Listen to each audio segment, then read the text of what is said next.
What is up, everybody? I'm NoLucksGiven here with your afternoon snap, and today we're going to be talking about this week's Community Gaming SEA Marvel Snap Tournament, which was won this week by none other than Arishem. Okay, Arishem did not actually come first place in this event, but I do think Arishem won this tournament. We'll talk more about that in just a second, but the actual winner of this event was Sanutora with Phoenix Force, and this is a Phoenix Force list that I really like because it also includes the Shuri Nimrod combo, which we actually haven't seen in Phoenix Force lists that have been doing well at the top of these events over the past few weeks. We've seen them lean a little bit more into the Loki package, and this list still has Loki too, pairing it with just Agent Coulson, which is very, very low on the Loki synergies, but adding in the Nimrod plus Shuri, almost called it Shimrod there, adding in this Shimrod combo, I do think is really, really compact for how well it synergizes with the other cards in your deck. So now you have the Human Torch Multiple Man plus a Destroy and a Phoenix Force plus maybe a Ghost Spider. You can throw Shuri into that combo as well, definitely worth noting, and that is part of the reason why Living Tribunal is in this list still. And then you can also now just curve out into Shuri, Nimrod, and then turn 6, play 2 of your destroy cards. And that flexibility I think is really good, and if for some reason you don't have either of those, you can still Loki and throw it all away. And the reason that this list is strong, or this archetype is strong I should say, is because it plays all of these random bad cards that don't really work if you don't have the full combo assembled.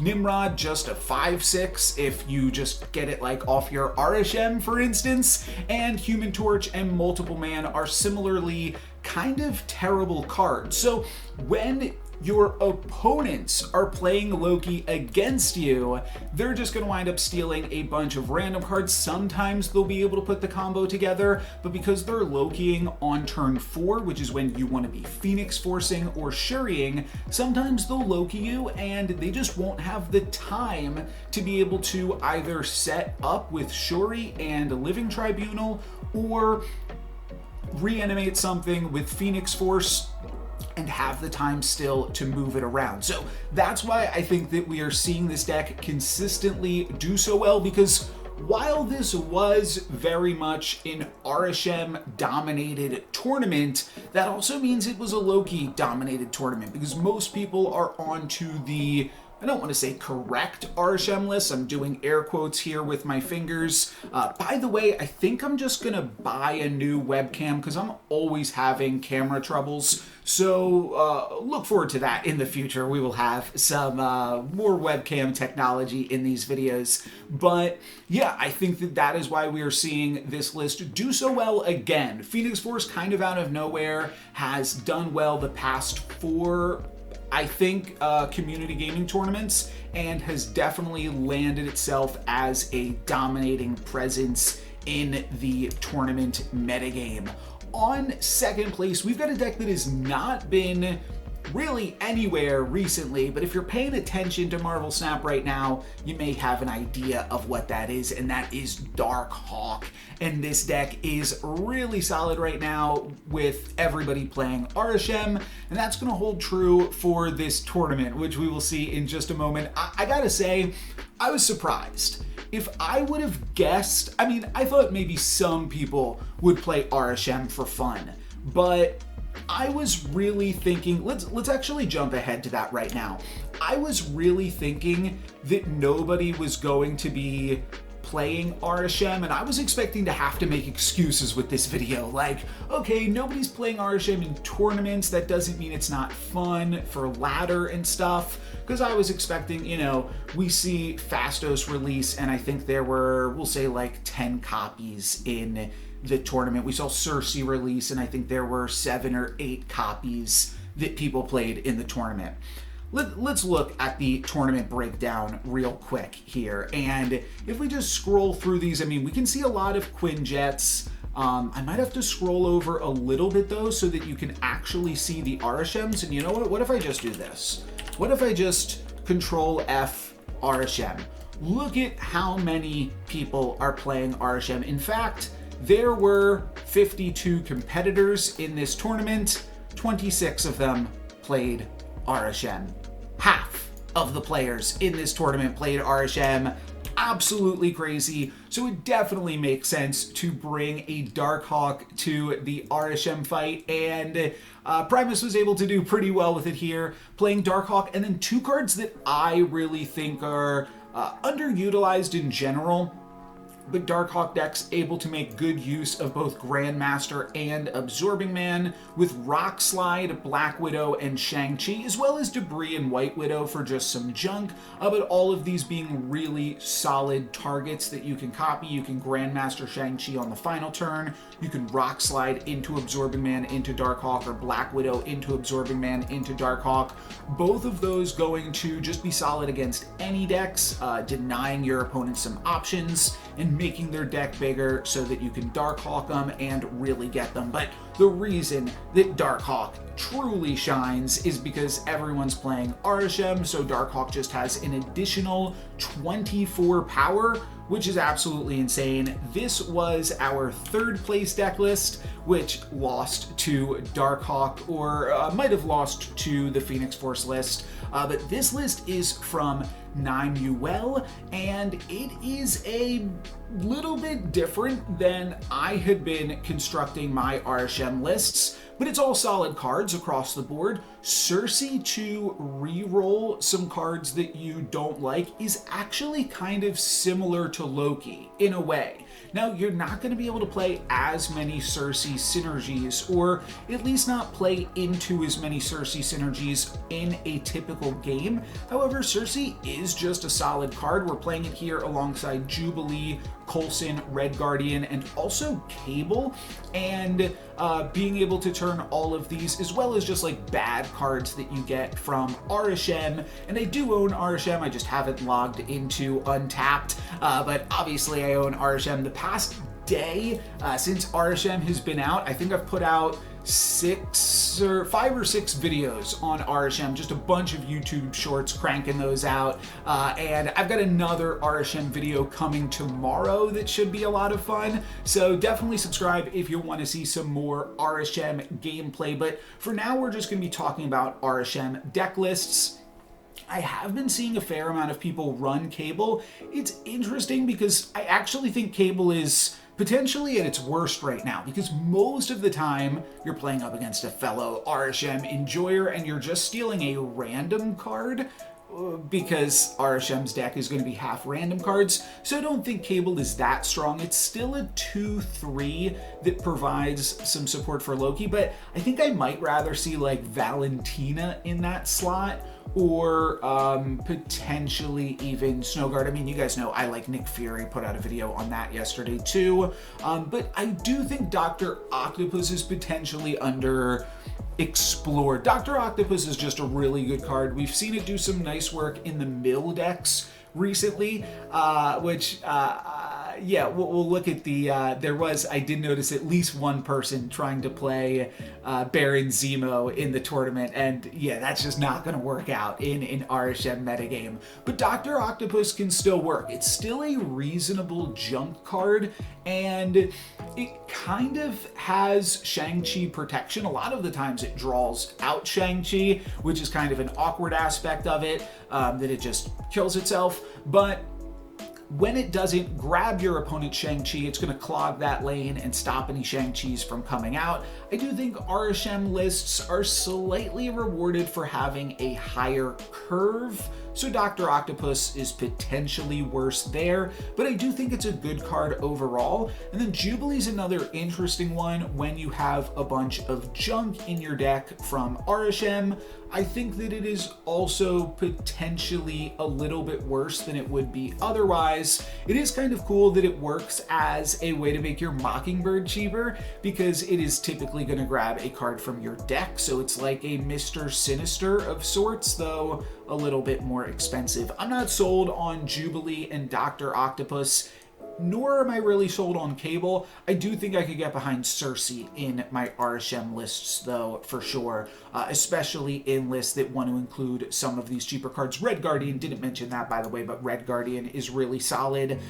Then we also had another Arishem list here from Kazuma in 4th place, and this list, I like a lot of what this list has got going on too, with Alioth on top of the curve, which is not a card that I really talked about too much, but Alioth did get a buff in last week's OTA. Still the same effect, but now some additional power on top of it, which definitely makes it a relevant card. It can actually battle up against Shang-Chi's when you have priority, so that's cool. I did talk about my Legion, or I talked about Legion on my video, in my video on Tuesday, where Legion is just like a cool tech card that Arishem with the extra energy sort of affords you the ability to play. And then we're playing Darkhawk in this list with 3 sort of Darkhawk matters cards. Shang-Chi to kill opposing Darkhawk's rogue to steal it, and Mystique to copy your Darkhawk, which this is something that there's a few things here that I considered depending on like how Darkhawk and how Arishem metagamey we want to get, but I do think that Mystique could be good. You can also use Absorbing Man to copy the rogue, and then another thing you can do is you can rogue a Darkhawk, and then you can Mystique to copy the rogue. So there's a lot of cool things that you can do with that. One thing that I will just make mention of potentially, so it's kind of awkward, and this is always the awkward part about playing in a Loki meta, is the more answers that you bring for Darkhawk, the more likely your opponent can take them from you and then answer your Darkhawk. So that's always kind of silly. One thing, because most people have opted for Rogue instead of Enchantress, to keep in mind is you might want a Darkhawk in your Quinjet location, or potentially play some other ongoing cards that can protect your Darkhawk from randomly getting rogued. Here we have all of the deck lists from the tournament. So here's our top 4, and then here is 5th through 8th. We can see in the 6th through 8th slots, we've got 3 more Arishem deck lists and one more Darkhawk deck as well. An interesting Darkhawk deck list here from Full Heal that is kind of more leaning in on the junk stuff. We've got White Widow, Green Goblin, Debris again, and then Blink at the top of the curve. Not even Cersei, but definitely leaning hard on the Darkhawk with 50% of the metagame playing Arishem. That Darkhawk definitely doing some work. Here is the full metagame breakdown. We can see a bunch of Shang-Chi's, but this is the crazy part. 50% of the metagame playing Arishem. Actually, more people playing Arishem than actually playing Loki. One person did not get the memo. Everyone brought Quinjet though, so kind of interesting. One person just decided not to play Loki, but that's their prerogative. Almost all of them probably playing Mockingbird as well. That just goes along really well in the archetype. Most people playing Agent Coulson. We'll actually look at the Arishem specific data in just a moment, but this data is so skewed by the fact that 50% of the field all played Arishem. So we'll still look through it and see what else we can find. I probably should have just separated the data into Arishem data and not Arishem data. You know what, let's actually just look at the Arishem breakdown now. Let's jump ahead to that. So these are going to be all the deck lists from the Arishem lists. All the cards in the Arishem list. Every card that appeared along Arishem. I think that I've said that enough times in enough different ways that it makes sense. So we're only looking at half the deck list in the tournament here, but I think that now we can get a really just cool look at what cards people think are good to play with Arishem. This isn't the full report, by the way. There's some errors in my data collection, but it still gives us a pretty solid look at what people think is good. Most people deciding to run Blob, with not that many people actually deciding to run Darkhawk themselves. Mobius, definitely a card that I missed just because you've got the Quinjet, you've got the Loki, those are running around everywhere. So Mobius is probably a solid card in these Arishem lists as well. And another thing with Mobius, just like the Quinjet, you can use Mobius to protect from rogues. So that's something cool. I do think people are overvaluing Fastos, and I don't totally know why. I think it's kind of bad in Arishem lists, and I even had a commenter that suggested Fastos in my Arishem video, so I understand people think it's a combo. You've got a bigger deck, so Fastos is hitting more things. It's actually a worse than a combo most of the time, because of the fact that Arishem makes your deck bigger. You will be less likely to play Fastos on turn 2 or on turn 3. You'll more likely be drawing it later on because of just the randomness in the deck, which means that you won't get as much utility out of it. Now, there is the other side of that argument, which says, well, now you can play Fastos on turn 2, which you couldn't typically in a non-Arishem Fastos list. The fact that you can potentially play it on turn 2 makes it worth playing because, yeah, sure, sometimes it's going to be bad, but when it's good, it gives you more snap equity because then you are making your deck stronger overall. And I do think that that's definitely a point worth considering. I have played what's the Okoye in Thanos. Now, I think that that's a little bit different because the stones draw you cards, so you actually are getting some meaningful impact from that Okoye buff if you draw it, because you are, same thing, more likely to draw Okoye later on in a Thanos list, but those games where you do get the turn 2 Okoye are kind of a high roll and give you more snap equity when you recognize that you're in that advantageous position. So I do think that Fastos is maybe being misevaluated by some people, but there's a chance that some people are misevaluating Fastos, and it is actually better than it appears because it gives you snappable situations. I really like Nick Fury. I think I said this earlier in the video, but I put out a video. I probably didn't because nobody else has been playing Nick Fury so far, but I did put out a video on Nick Fury specifically, a quick little YouTube short where I was able to use Destroyer and Arnim Zola and Null, all from Nick Fury, or at least 2 of those were from Nick Fury, and that game was a lot of fun, really powerful. So definitely recommending this card. I do think Absorbing Man is probably pretty good too. I think there's an interesting, so I'm curious, I don't think anybody got the one card that I'm kind of thinking of. One Agatha, oh, y'all are wild. This was really fun as well. One of the players in the top 8 actually playing M'Baku in their Arishem list because you have a bigger deck, so you're less likely to draw it, which means you're more likely to just get that random M'Baku activation. I think that that's a lot of fun. So one card that I don't see anyone playing here is Arnim Zola, which isn't something that I brought up in my video on Tuesday, but I think it might be a good card to start to consider in Arishem deck list. So for that, I'm going to talk about Dr. Doom and Absorbing Man for a second.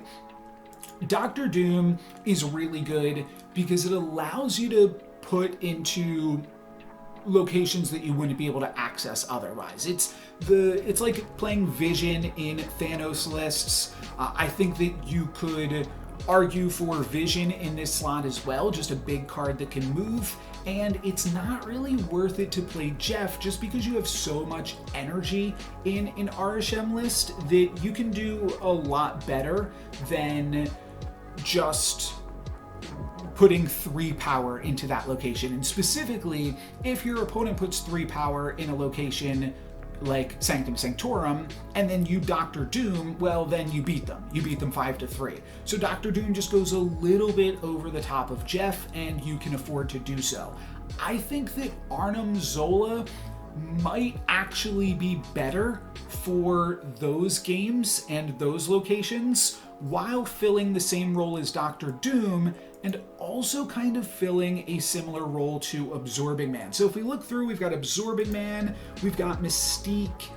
Was there anything else? Grandmaster. Do we see any Grandmaster in these lists? Yes, we see 2 Grandmaster lists. And I think that all of these cards are actually secretly good Arishem cards. Because while they do require specific synergies to work, they also just synergize well with other synergies that you may happen to get with Arishem. So if you get like, I can't really actually think of great examples other than like, honestly, probably your tech cards, and then also things like Doctor Doom and Leader. But I also think Blob is the big one that these cards can copy Blob's effect and do it again. Well, Grandmaster can't copy Blob, but Mystique and Absorbing Man both can, and I think that that is potentially worth playing around. I think that it's also maybe what makes Arnim Zola playing around, because Blob is just a powerful effect to utilize, but also the more times you activate Blob, the chance that you have to potentially snipe a win from a Darkhawk player. Like, if you Blob on turn 5 and then turn 6 Blob 2 more times with either Arnim Zola or Absorbing Man Mystique, then you could potentially shrink a Darkhawk low enough to the point where you don't have to worry about it. Plus, there's also the fact that we're blobbing or double blobbing in multiple locations, which is always good. So I do think that Absorbing Man may be the way to go. Relying on specific combos like Blob into Absorbing Man is kind of sketchy, like I brought up. However, I do think that it might be good.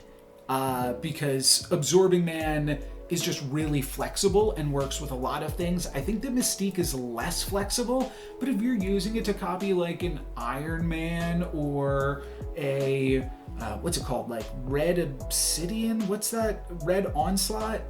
I forget, the 4/5 that adds 3 power to the other locations if you're winning, or even like a Miss Marvel or something, then Mystique could be good. And you could, if you're playing Mystique, also play some other cards that are worth copying, like potentially a Miss Marvel. If you're just using it on your Quinjet, that's probably still fine. That gives you some rogue protection and things like that. So there are definitely some cool things that you can do with those copy effects. Cosmo is another card that's just solid. If it's good against your specific opponent, then it's good.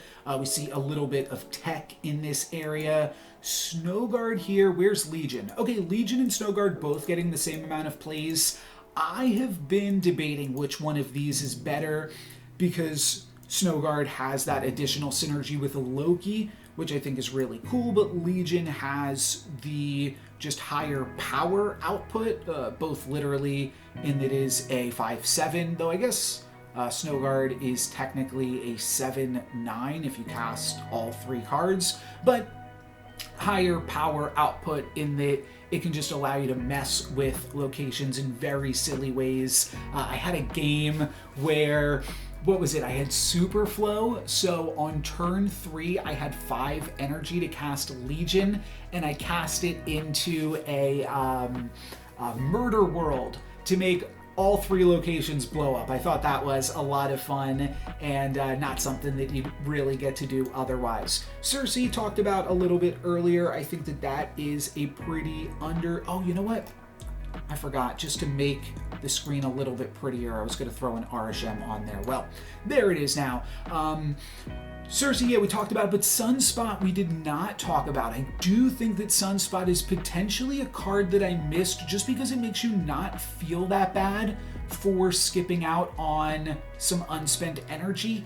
It's still a little bit weak, but you're gonna have some energy lying around with Arishem. So maybe Sunspot is where you want to go. She-Hulk, similar idea, and then Vision being potentially where you want to be instead of Doctor Doom even. So Vision definitely worth considering. Wave I've talked about. Adam Warlock and Crystal I've talked about, both seeing similar numbers here. White Widow's good. Surprised to only see one of it, but when you can't really count on the White Widow, I guess it makes sense that not too many people are rocking it. We've got Elsa, Green Goblin, one player playing Magic, one player playing Blink. Oh, and then we do have an Arnim Zola here. Very cool, very cool.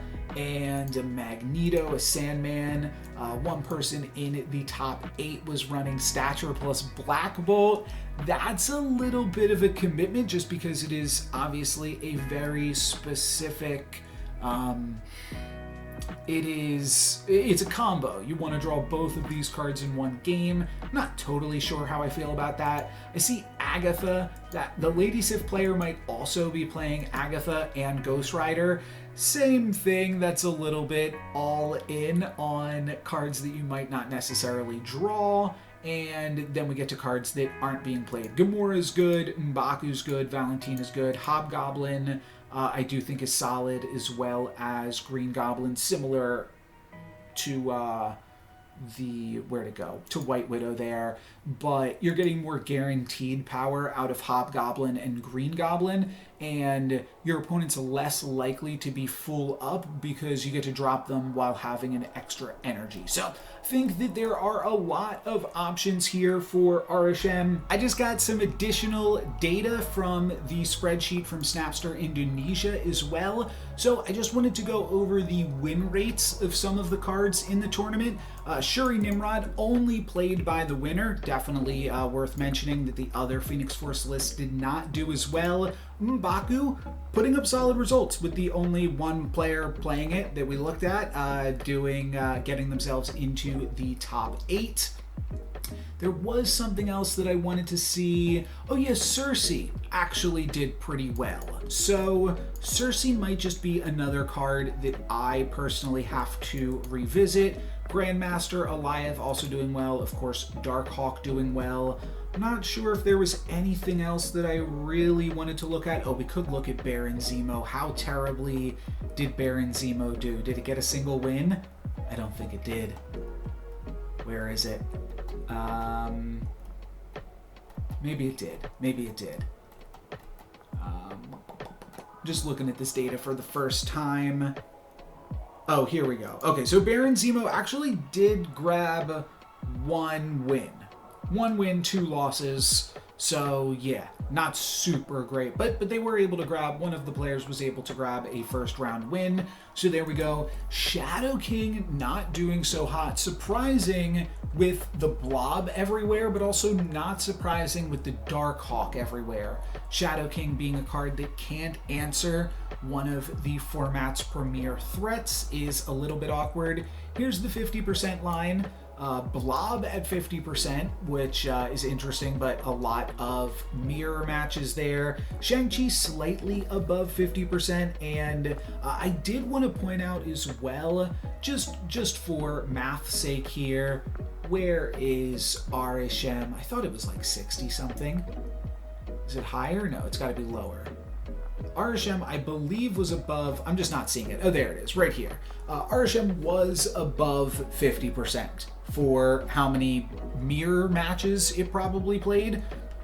It won more non-mirror matches than it lost mirror matches. So that is definitely a good showing. And then Leech, honestly, possibly just like a forgotten about card, but Leech now costing 5 and activating immediately, coming out a turn earlier in Arishem lists, could actually just be very good, and people are sleeping on Leech. So I do think that that is worth considering. That's going to turn off Blob, and Aliath won't turn off Darkhawk, so that'll still be something to keep in mind. We'll turn off Shang-Chi and Rogue, though, so I do think that Leech is probably a card worth playing.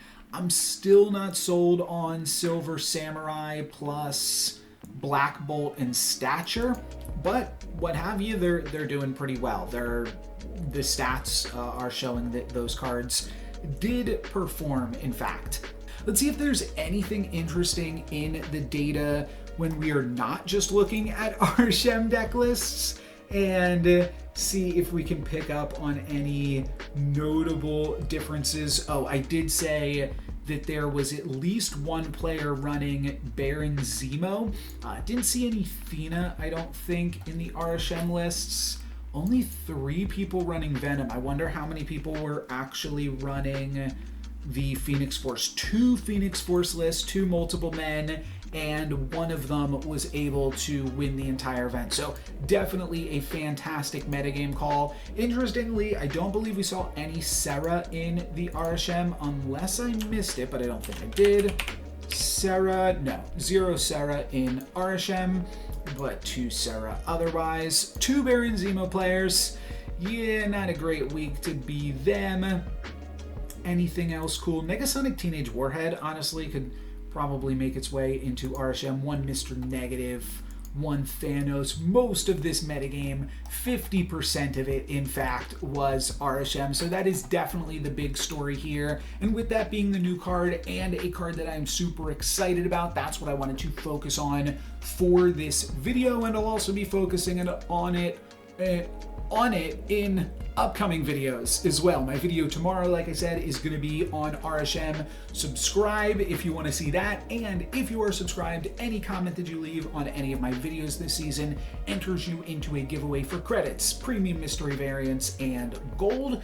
So make sure to hit that up if you're trying to get some freebies and you haven't already. And the other thing I was going to say is I think that next season, I typically don't showcase that much of my climb to Infinite because I just kind of get it out of the way and then I start to make other content. But I think next season with Arishem, I might have like a daily update video where I show where I'm at in my progress to Infinite and go more into the thought process behind that, just because I think I'm going to have more fun games this season with the randomness that Arishem provides. But for today, that's all the content that I'm going to be providing. Thank you guys very much for watching. I'm NoLucksGiven. Peace.